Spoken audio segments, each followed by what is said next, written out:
बांदीपुरा जिले के सुदूर पहाड़ी इलाके गुजरपति अजास में कई आवासीय मकानों में गंभीर दरारें आई हैं, जिससे प्रभावित परिवारों की जान को लगातार खतरा बना हुआ है।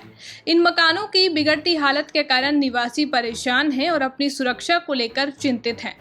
परिवार, जिनमें अधिकांश आर्थिक रूप से कमजोर वर्ग के हैं, उन्होंने बांदीपुरा डिप्टी कमिश्नर से हस्तक्षेप करने और मुआवजा प्रदान करने की अपील की है। वे इस बात पर जोर देते हैं कि उनकी आर्थिक स्थिति उन्हें मरम्मत या अपने घरों का पुनर्निर्माण करने की अनुमति नहीं देती है, जिससे तत्काल सरकारी सहायता महत्वपूर्ण हो जाती है। बांदीपुरा से मीरा आफ्ताब की रिपोर्ट। से सो नहीं पाते। इधर हमारे पास यही मकान है। हमने बहुत बार डीसी साहब से भी एप्लीकेशन डाली थी, लेकिन हमारा कोई ऐसा नहीं हुआ। हमें ये रास्ता है, हमें जब बीमार होता है कोई या फिर ये होता है, हमें बहुत ज्यादा प्रॉब्लम है। अब हमने डार साहब से बात की थी तो उन्होंने ये मसला हमारा हल करने का वादा। 3 साल से सर ये पूरा मकान हिलता है सर। अब इस कमरे में हमें सोने से भी डर लगता है। हम ठीक तरह से सो भी नहीं सकते। एप्लीकेशन हमारे पास कॉपी भी पड़ी हुई है उसकी एप्लीकेशन की। हमने बहुत सारी एप्लीकेशन का जब हम सबमिट करते हैं तो हमें वादा दिया जाता है कि आपका ये मसला सॉल्व हो जाएगा, लेकिन हमारा किसी ने आज तक ये हमारी डिमांड सिर्फ यही है कि हमें इसके बदले सरकार से कुछ न कुछ मिलना चाहिए मुआवजा, जिससे हम नया मकान या इसको रिपेयर। हमारे मकान इसको मकान से गिरने वाला था।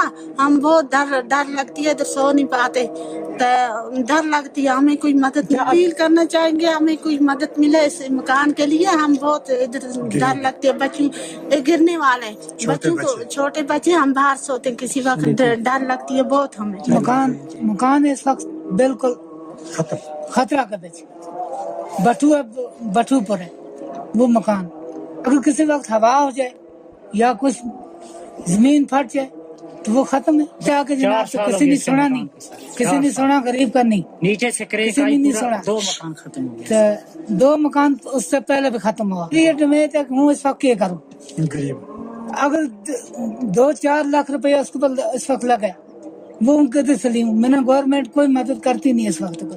वहाँ मैं गया था, कुछ दिया, मगर किसी ने सुना नहीं मेरी आवाज। मेरी कोई हमदर्द हुआ कि मैं बसने लायक हो जाऊँ।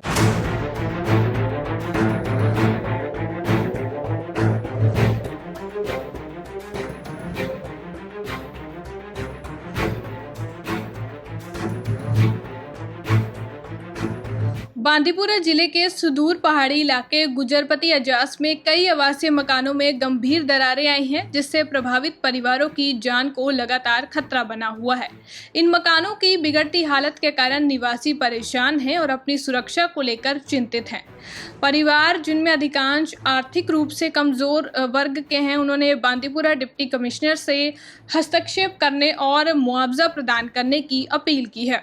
वे इस बात पर जोर देते हैं कि उनकी आर्थिक स्थिति उन्हें मरम्मत या अपने घरों का पुनर्निर्माण करने की अनुमति नहीं देती है, जिससे तत्काल सरकारी सहायता महत्वपूर्ण हो जाती है। बांदीपुरा से मीरा आफ्ताब की रिपोर्ट। से सो नहीं पाते। इधर हमारे पास यही मकान है। हमने बहुत बार डीसी साहब से भी एप्लीकेशन डाली थी, लेकिन हमारा कोई ऐसा नहीं हुआ।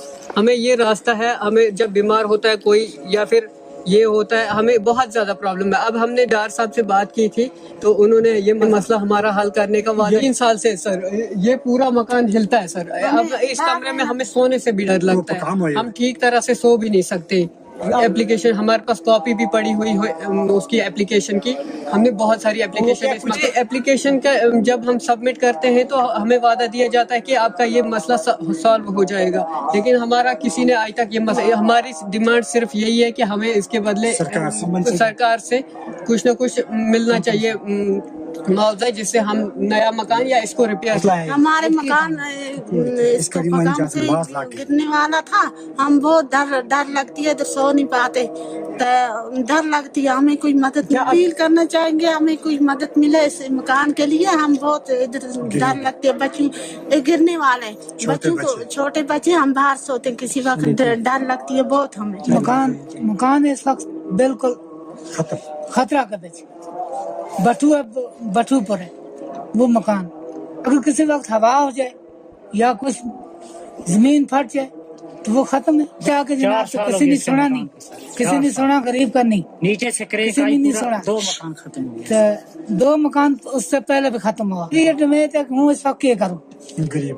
अगर 2-4 लाख रुपया उसके ऊपर इस वक्त लगा, वो उनके तो सलीम। मैंने गवर्नमेंट कोई मदद करती नहीं इस वक्त को। वहाँ मैं गया था, कुछ किया, मगर किसी ने सुना नहीं मेरी आवाज। मेरी कोई हमदर्द हुआ कि मैं बसने लायक हो जाऊँ।